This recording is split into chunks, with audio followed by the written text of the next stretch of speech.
The wind over the dry plains cut like a blade that morning, carrying dust, old regrets, and the quiet cruelty of a world that had already decided who mattered and who did not. At the edge of a struggling ranch stood a woman whose shadow always seemed heavier than her body, not because of her size, but because of the way people looked through her as if she were invisible. She had walked for days to reach this place, carrying nothing but a sack of worn clothes, blistered feet, and a belief so fragile it trembled with every step. Before the sun could rise fully, fate placed her in front of a man who had everything to lose and nothing left to hope for.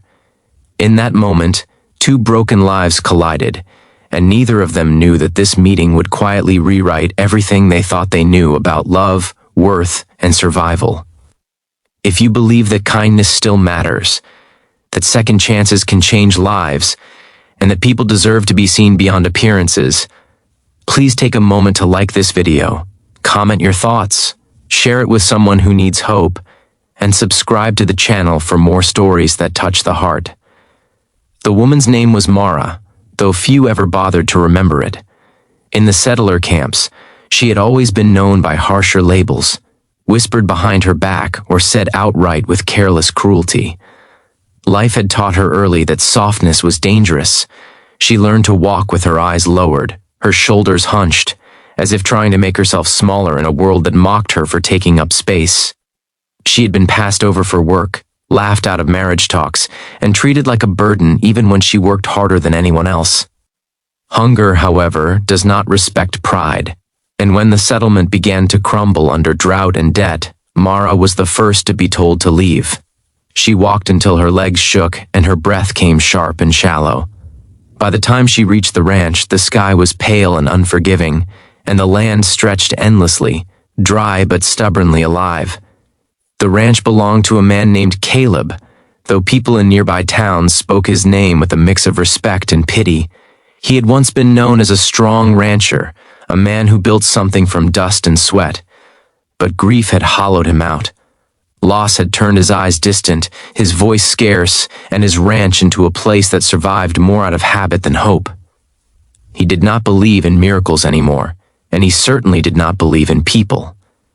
When Mara stood before him, she expected rejection. She had rehearsed it in her mind, the way his face would harden, the way his gaze would slide over her and dismiss her worth in seconds. She was used to that look. Instead, she found a man who looked tired beyond anger, who seemed less interested in judging her and more exhausted by the act of living. Her hands trembled as she explained herself, her voice barely steady as she offered the only thing she believed still had value. She could cook. It was the one skill no one could take from her, the one place where her body did not feel like a curse but a tool of comfort and creation. Caleb did not respond right away. He studied her the way one might study a storm cloud, unsure whether it would bring destruction or relief. He had every reason to send her away. The ranch barely fed him as it was. Trust had burned him before, leaving scars that never quite healed. Yet there was something in Mara's posture, something in the way she stood there waiting for rejection without flinching, that unsettled him. It was not desperation alone. It was dignity stretched thin but not broken. Mara stayed because he did not tell her to leave. That silence became her permission. She slept in a small shed at first, grateful for a roof and a corner of safety.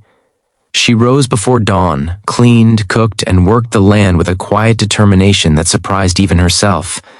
The ranch was unforgiving, and so was the routine, but there was a strange peace in knowing what was expected of her. She poured herself into meals made from almost nothing, turning scraps into warmth, dust into nourishment. Food became her language, her apology for existing, her proof that she deserved to stay. Caleb noticed the changes slowly. The ranch felt less empty. The meals filled his stomach and stirred memories he had tried to bury, memories of laughter around a table, of warmth that had once lived in these walls. He told himself it meant nothing, that comfort was just comfort, not connection.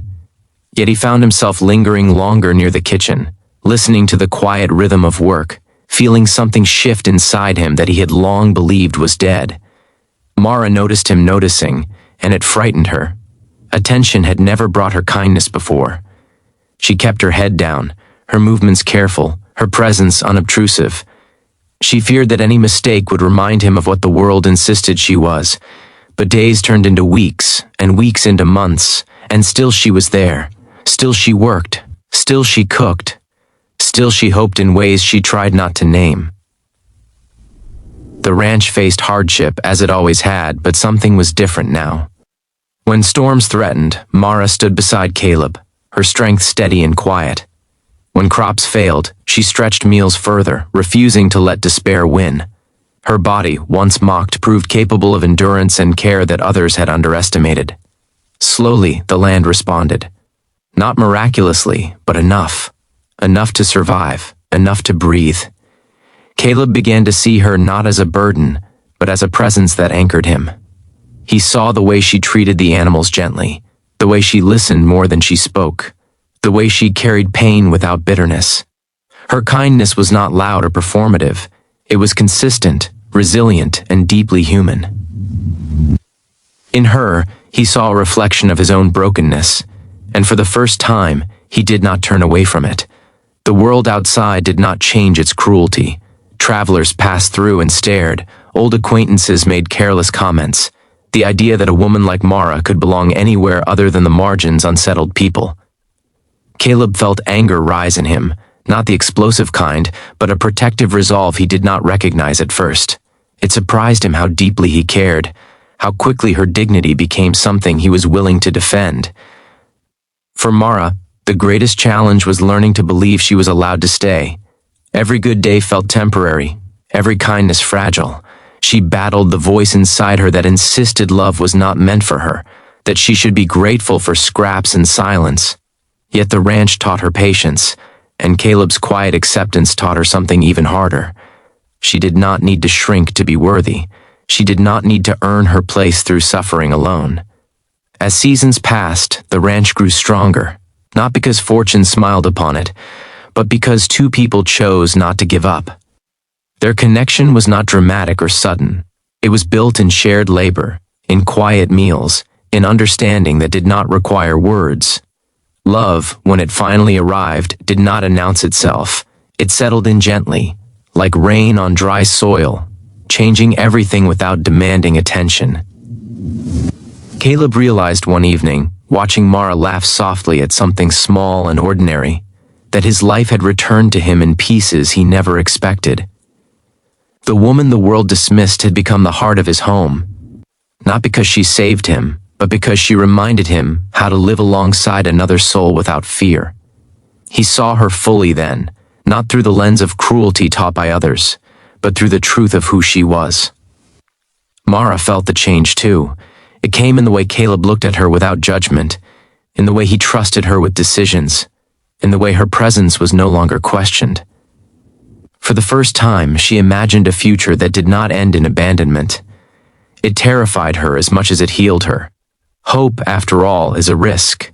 If this story is touching something inside you right now, if it reminds you of someone who has ever felt unseen or unworthy, please pause and leave a comment below. Your words might be the kindness someone else needs to read today. Near the end of that long season, when the land finally began to rest, Mara stood on the porch of the ranch and felt something she had never felt before. Belonging. Not the conditional kind, not the fragile permission of survival, but a deep, steady knowing that she mattered. She was not loved in spite of who she was. She was loved because of it.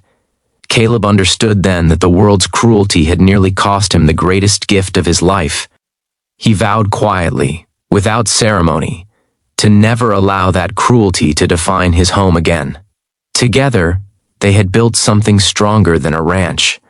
They had built a place where worth was not measured by appearance, where love did not demand perfection, and where broken people could heal without apology.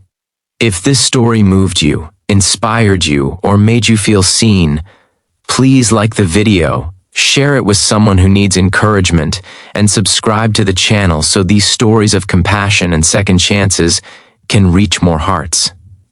And before you go, I have one small request.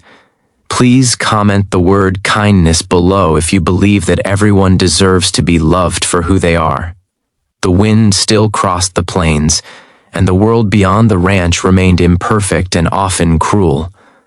But within those weathered fences lived a quiet truth that could not be erased. Love does not belong to the beautiful, the thin, or the flawless alone. It belongs to those who endure, who care, who show up even when the world tells them not to. And sometimes, all it takes to change a life is someone willing to say without words, "You can stay."